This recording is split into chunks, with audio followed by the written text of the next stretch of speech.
세례는 예수를 구주로 믿고 따르기로 결정한 자가 물속에 완전히 들어갔다가 물에서 올라오는 의식을 설명하는 말입니다.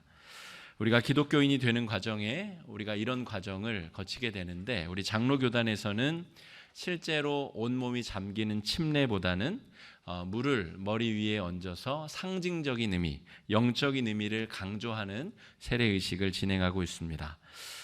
기독교 안에도 여러 교단들이 있죠. 그중에 특별히 침례교단, 그리고 하나님의 성회라고 불리는 요 순복음 교단은 특별히 몸을 온전히 물에 담그는 이 침례를 더 중요하게 생각하는 교단입니다. 그러나 강조점의 차이가 있을 뿐이지 무엇이 옳고 그르고 한 것은 절대로 아닙니다. 이를테면 온 몸이 물속에 잠겼다가 올라오는 경험은 물에 익숙하신 분들이라면 모르겠지만 그렇지 않을 때 실제로 죽음의 공포를 경험하게 됩니다. 실제로 침례를 할 때 이 주례자가 코와 머리를 붙잡고 뒤로 물속에 들어갔다가 나오기 때문에 물에 익숙하지 않은 분들은 정말로 죽음의 공포를 한번 크게 경험하시게 되는 거죠. 그래서 침례교나 순복음에서는 그렇게 함을 통하여 이 세례 경험이 아주 강렬하고 아주 깊숙이 자리 잡는 장점은 있으나, 이 침례탕을 준비하거나 아니면 강가나 바닷가에서 이 침례를 베풀어야 되기 때문에 자주 베풀 수 없다는 점, 또 많은 사람에게 베풀기 어렵다는 점, 이런 단점들이 있고요.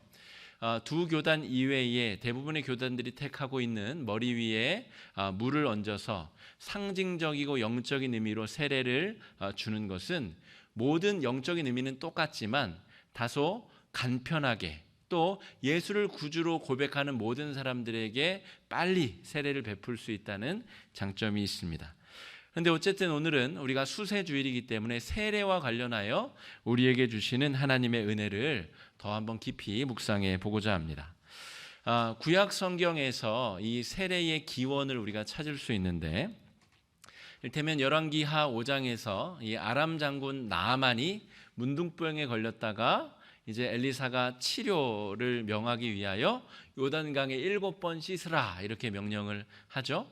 그때에 피부병에 걸렸던 사람이 이제 다 나았음을 확증하기 위하여 물에 들어갔다가 나오는 의식, 이것이 세례의식의 기원쯤 된다라고 볼 수가 있겠습니다. 또 한 가지 경우는 이방인이 유대교인으로 되는 경우, 이방인이었다가 유대인이 되려 할 때 첫 번째 해야 될 일은 할례를 받아야 되고요. 두 번째가 여러 이제 율법적인 교육을 들어야 됨과 동시에 물에 들어갔다가 나오는 의식이 있습니다. 그래서 이방인, 죄의 자녀가 아니라 이제 하나님의 백성이 되었다라고 하는 상징적인 의미가 이 물에 들어갔다 나오는 세례 의식에 들어가 있는 것이죠. 근데 오늘 본문에 등장하는 마태복음 3장에 등장하는 세례 요한의 세례는 또 다른 의미가 있습니다. 이제 구약에서의 세례 의미는 그렇고, 세례 요한이 베푼 세례는 그럼 무슨 의미가 있느냐는 것이죠. 개혁교회 안에도 여러 교단이 있는 것처럼 유대교 안에도 자칭 나름대로 하나님을 잘 섬기겠다는 뜻으로 그룹으로 모인 사람들이 있습니다. 바리새파, 사두개파, 이런 사람들이 다 자신들의 독특한 방법으로 하나님을 잘 섬기겠다라고 모인 소종파들입니다. 그런데 이들 중에서 유독 독특하게 하나님을 사랑해 보겠다라고 모인 사람들이 있습니다. 그들이 바로 에세네파라고 불리는데, 이 사람들은 바리새파나 사두개파들의 그런 열심이 너무 가소롭게 느껴진 거예요. 야, 저 위선적인 것들, 저 하나님 잘 믿는다고 하면서 온갖 위선적인 짓만 하고 저렇게 믿어서는 안 돼, 우리처럼 해야지. 그러면서 이들이 광야로 들어갔습니다. 광야로 들어가서 극단적인 금욕 생활을 하며 약대 털옷을 입고 메뚜기와 석청을 먹으며 온갖 성행위 이런 거 다 금하고 나시린보다 더 지독하게 율법을 준수하는 데만 전념했었던 사람들, 그 사람들이 에세네파인데, 세례 요한의 이 외적인 증거가 에세네파와 거의 흡사합니다. 그래서 학자들은 세례 요한이 에세네파에 속했었던 사람이다라고 보는 것이죠. 에세네파에 속한 사람들의 단점은 뭐냐면 너무 교만하다는 거예요. 우리처럼 안 믿으면 신앙인들이 아니다라고 생각한 거예요. 그래서 가끔 광야에서 가끔 나와서 사람들에게 지독한 말로 독설을 퍼부으면서 회개하라, 천국이 가까웠다, 너희들 그딴 식으로 믿으면 큰일 난다, 와서 회개의 세례를 받고 변화된 사람이 되어라. 그게 바로 세례 요한이 요단 강가에서 외친 정확한 외침의 내용입니다. 그러므로 이 에세네파가 가끔 요단 강가에 와서 베푼 세례는 다른 사람들을 정죄하는 세례입니다. 너희들도 우리와 같이 다 광야로 들어가서 우리처럼 믿지 아니하면 다 엉터리 신앙, 가짜 믿음이다, 그렇게 선포를 했다는 것이죠. 그러므로 이 세례 요한의 세례를 받으러 온 사람들은 누구겠어요? 자기가 의롭다고 생각하는 바리새파, 사두개파 사람들은 오긴 오는데 극소수의 사람들이 왔고, 진짜 깨어있는 바리새인들이 참여하는 마음으로 왔고, 대부분의 사람들은 진짜 죄인들, 창녀, 세리, 도둑질하는 사람, 간음한 사람, 이런 사람들이 정말 뉘우쳐서 요한에게 세례를 받으러 왔단 말입니다. 이 세례를 받으러 온 사람들은 요한에게 또 욕을 엄청 들어먹고 세례를 받은 다음에 돌아가요. 그러면 창녀와 세리로 살았던 사람들이 그 즉시로 그 삶에서 빠져나올 수 있을까요? 아니죠. 또 돌아가면 이전의 삶을 기억하는 사람들이 또 똑같이 죄인 취급을 하며 죄책감에 자극을 받으며 그렇게 고통스럽게 살다가 또 시간이 얼마 지나서 요한이 요단강가에 오면 또 세례를 받으러 오고, 이것이 반복되는 삶을 살고 있었다. 그러니까 세례 요한이 세례를 베풀 때는 죄인들이 바글바글 모여들고 있는 그 순간에 오늘 예수님이 세례를 받으러 오셨다는 겁니다. 우리 13절 한번 같이 읽어보겠습니다. 마태복음 3장 13절입니다. 시작. 이때에 예수께서 갈릴리로부터 요단강에 이르러 요한에게 세례를 받으려 하시니, 요한은 예수님이 어떤 분인지를 이미 알고 있습니다. 어떻게 알까요?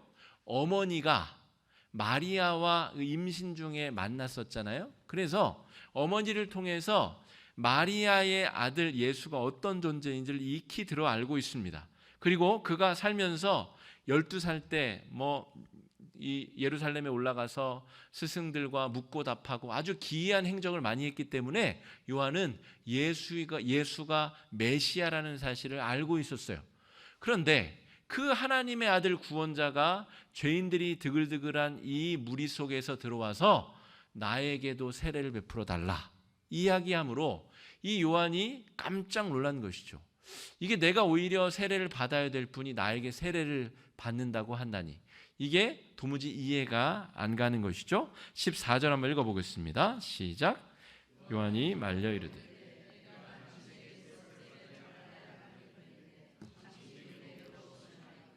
아니 저에게 세례를 베푸셔야지 지금 이 창녀, 세리, 도둑질한 이 강도들과 함께 지금 세례를 받겠단 말입니까?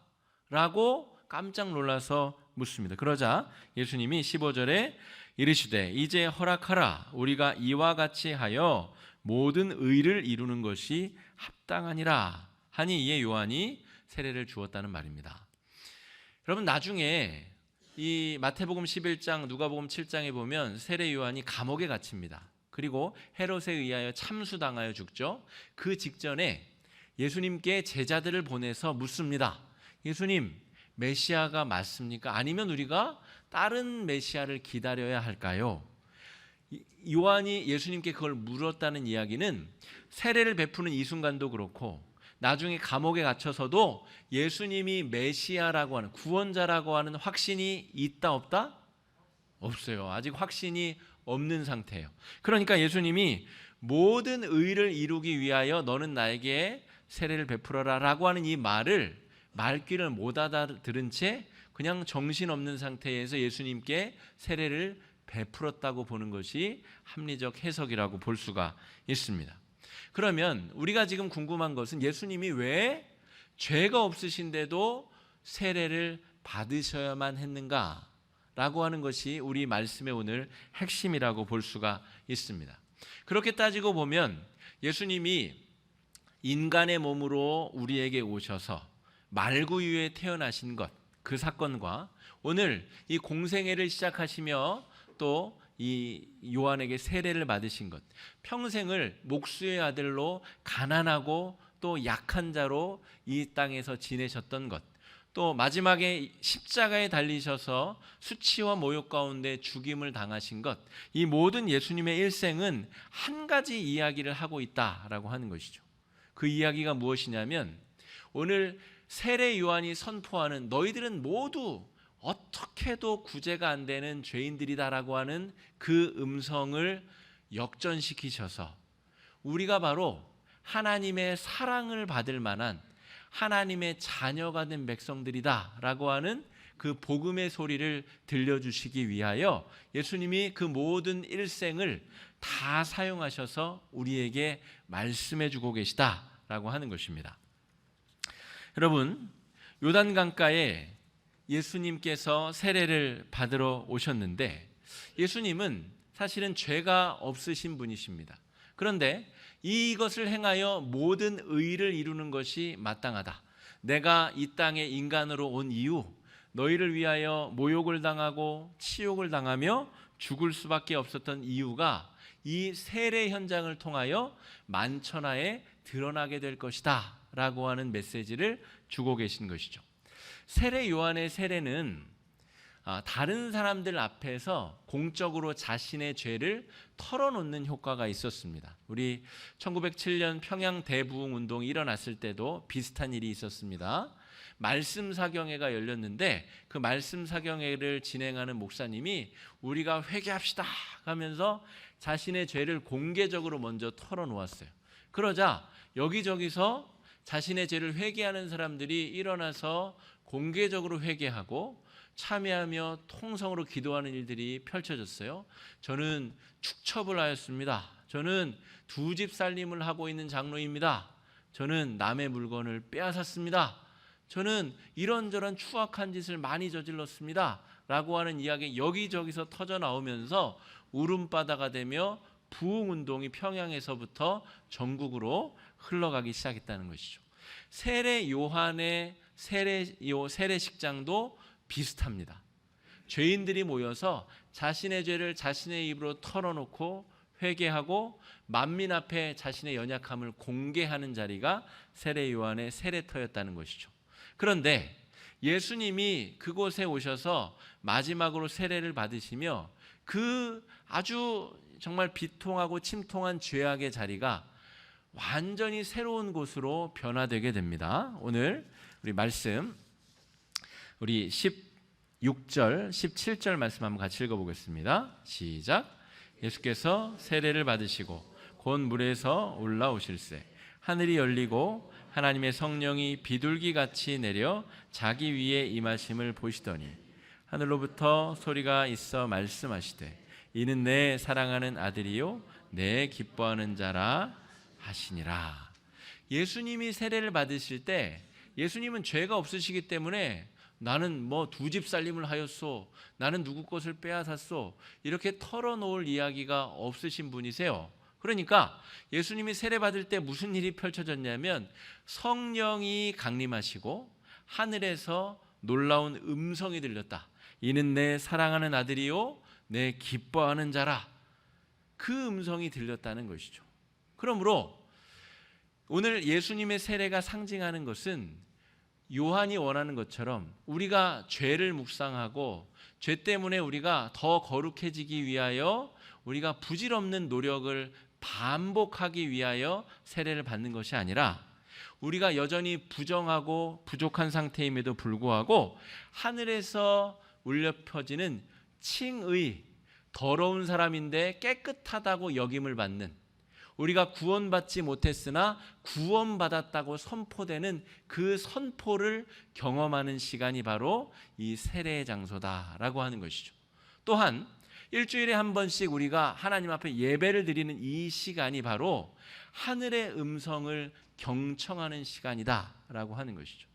주일에 이렇게 모였는데 이 목회자가 세례 요한을 대신하여서 막 여러분 죄진 것 다 회개하라고 하고, 죄진 것 회개하지 않으면 지금 내려가는 게 교통사고를 당할 것이며 마른 하늘에 날벼락이 떨어질 것이며, 그런 저주의 말을 목회자가 퍼붓는 것이 아니라 주일에 예배를 드리러 오신 우리 성도님들은 이 시간만큼은 하늘의 음성이 우리에게 거룩하게 들려줘야 된다는 것입니다. 내가 분명히 죄인인데 하나님이 자녀 삼아 주셨다. 내가 분명히 죽을 수밖에 없는 죄인인데 이는 내 사랑하는 아들이요 내 기뻐하는 자다 라고 선포해 주시는 그 음성이 우리 삶 가운데 울려 퍼지는 것, 그것이 바로 주일에 우리가 들어야 될 하늘의 음성이다 라고 하는 것입니다. 누가복음 15장에 탕자의 비유가 나오는데요, 탕자가 아버지 재산을 갈취하여 먼 길을 떠났습니다. 그리고 돼지우리에서 돼지와 함께 먹을 것을 다투다가 돌아가야 되겠다라고 결심을 합니다. 돌아가되 내가 종이 되어야 되겠다라고 생각을 하고 돌아가죠. 그런데 집으로 돌아가기도 전에, 집에 당도하기도 전에 아버지가 버선발로 뛰어나오죠. 그래서 동구밖까지 뛰어나와 그를 끌어안고 그를 씻기고 반지를 끼우고 새신을 신기고 그의 이 아들의 자격을 완전히 복구하십니다. 복구하심과 동시에 잔치를 베풀죠. 온 동네 사람들을 다 불러 모아놓고 이 아들이 실수하였으나 범죄하였으나 다시 돌아온 내 자식이다, 내 아들이다. 이 자식이 죄를 지으면 자식이 아니 되는 것이 아니라 죄를 지었으나 내 자식이다. 이 탕자가 두 번째, 세 번째 집을 나갔을까요? 안 나갔을까요? 나갔을 가능성도 있어요. 한 번 나간 아들이 두 번 나가지 말란 법이 없고요, 나가지 않았다는 기록이 없습니다. 그 얘기는 50% 확률은 나갔을 수도 있다는 말이죠. 그런데 이 아버지의 태도를 보면 두 번, 세 번 그 짓을 반복해도 똑같이 해주실 아버지. 그러니까 그 본성이 바뀌지 않았음에도 불구하고 아들로 선포하고 공포하고 받아주시는 은혜와 사랑, 그것을 깨닫게 하여 주기 위하여 예수님은 오늘 세례 요한의 세례식을 활용하고 계시다 하는 것이죠.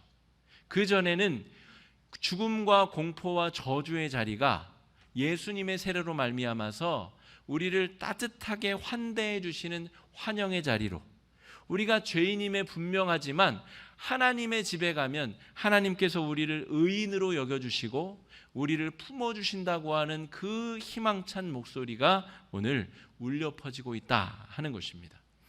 여러분, 오늘 주일 예배를 마치고 내일부터 또 출근하시고 삶의 자리로 돌아가시면 곧장 우리가 변화된 삶을 살 수 있습니까? 아니에요. 열의 아홉은 지난주와 비슷한 삶을 살 가능성이 굉장히 높습니다. 그러면 우리에게 선포된 복음, 우리가 하나님의 백성, 하나님이 기뻐하시는 자라 선포된 그 말씀은 어떤 효력이 있느냐 말입니다. 칭의라는 것은 우리가 거룩해졌기 때문에 거룩하다고 선포한 것이 아니라, 요한이 원한 건 그것입니다. 너희들이 죄 짓는 것을 다 버리고 나와 같이 광야로 들어가서 죄를 안 지으면 그때는 이제 거룩해진 것이다. 요한의 기준은 그런데 예수님의 기준은 너희는 아무리 노력해도 스스로는 거룩해질 수 없는 존재들이다. 그렇지만 하나님은 그런 너희들을 거룩하다라고 여겨주신다. 그 은혜가 선포되는 자리가 예수님의 이 세례의 자리다라고 하는 것입니다. 여러분, 2019년 우리의 머릿속에 계속 울려 퍼진 음성이 있을 것입니다. 그 음성이 세례 요한의 이 채찍질하는 음성인지, 아니면 오늘 하늘에서 예수님께 울려 퍼지는 이는 내 사랑하는 아들 딸이요 내 기뻐하는 자다라고 하는 이 음성, 두 음성 중에 여러분 어떤 음성이 여러분 2019년 여러분의 뇌리에 더 자주 울려 퍼지셨습니까? 여러분, 한 해를 우리가 잘 돌이켜볼 필요가 있습니다. 우리의 머릿속에는 하늘에서 울려 퍼지는, 예수님께 울려 퍼지는 이 음성이 더 자주 울려 퍼져야 됩니다. 가능하다면 매일 매순간 매시로 그 음성을 묵상하며 우리는 살 수 있어야 됩니다. 세례 요한의 세례는 유대인의 자존심을 세우기 위한 세례였습니다. 너희가 하나님의 백성인데 그따위로 살면 되겠어? 더 똑바로 살아야지. 이것이 세례 요한의 메시지였다는 것이죠. 이것은 다른 사람과 차별을 통해서 내가 존재할 수 있는 감정, 그걸 자존심이라고 그럽니다. 남들보다 내가 더 잘하기 때문에 으쓱으쓱하고 나보다 더 잘하는 사람이 나타나면 열등감을 느끼게 되는 것, 그것이 자존심인 것이죠. 세례 요한은 모든 사심과 모든 악행을 다 끊고 살아가는 사람이기 때문에 세례 요한이 나타나면 그 앞에 있는 사람들은 다 열등한 죄인이 되어버립니다. 그러나 예수님은 우리를 열등하게 만들기 위해서 이 땅에 오신 것이 아니라 우리로 형제와 자매를 삼기 위하여, 우리가 죄인임에도 불구하고 우리를 구원해 주기 위하여 우리에게 오셨다는 것이죠. 그러므로 예수님께서 우리에게 들려주시는 소리는 자존심을 세우기 위한 소리가 아니라 자존감을 회복시키는 음성을 우리에게 선포하신다는 것입니다. 이는 내 사랑하는 아들이요 내 기뻐하는 자다라고 하는 선포는 내가 나의 근원이 어디인가, 내가 누구인가, 그것을 깨닫게 하여 주는, 회복시켜 주는 음성이다라고 하는 것입니다. 우리는 비록 죄인임에도 불구하고 예수 그리스도의 형제요 자매이며 구원받은 하나님의 백성, 하나님의 자녀라는 사실, 그것이 우리의 자존감의 근본이다, 우리의 자존감의 핵심이다 라고 하는 것입니다. 여러분, 2020년 우리가 힘차게 다시금 걸어가야 되는데, 여러분, 우리 안에 어떤 음성이 울려 퍼질 것이냐, 우리 안에 어떤 음성이 우리를 지배할 것이냐. 보통 우리가 무엇에 세례를 받았다 이런 표현을 많이 씁니다. 자본주의의 세례를 받았다. 그 사람은 자본주의적 사고방식으로 살아가는 사람을 말합니다. 유교의 세례를 받았다. 그 사람 안에는 유교의 어른과 나이 어림과 예의와 범절과 이런 것들로 가득 차 있는 것을 말하죠. 우리가 예수 그리스도와 함께 예수의 세례를 받았다는 것은 요한의 세례로부터 회복되는 것을 의미합니다. 이제 예수 안에서 우리가 새로운 자존감을 가지고 하나님 앞에 하나님의 백성으로 살아갈 수 있는 준비가 되었음을 의미합니다. 여러분, 매일매일 예수 그리스도 머리 위에 울려 퍼진 이 하늘의 음성을 사모하시며 2020년을 나아가실 수 있기를 바랍니다. 서로 죄를 짓고 서로 죄 때문에 넘어지고 서로 은혜를 잃어버리고 빼앗겼을 그때에도 하늘에서 울려 퍼지는 이 아름다운 음성이 여러분의 마음을 지배하실 수 있는 한 해가 되기를 간절히 축복합니다. 다가오는 한 주 이 은혜의 말씀 가운데 승리하실 수 있는 여러분 되시기를 간절히 축복합니다. 이 시간에 말씀 의지해서 함께 기도하시겠습니다.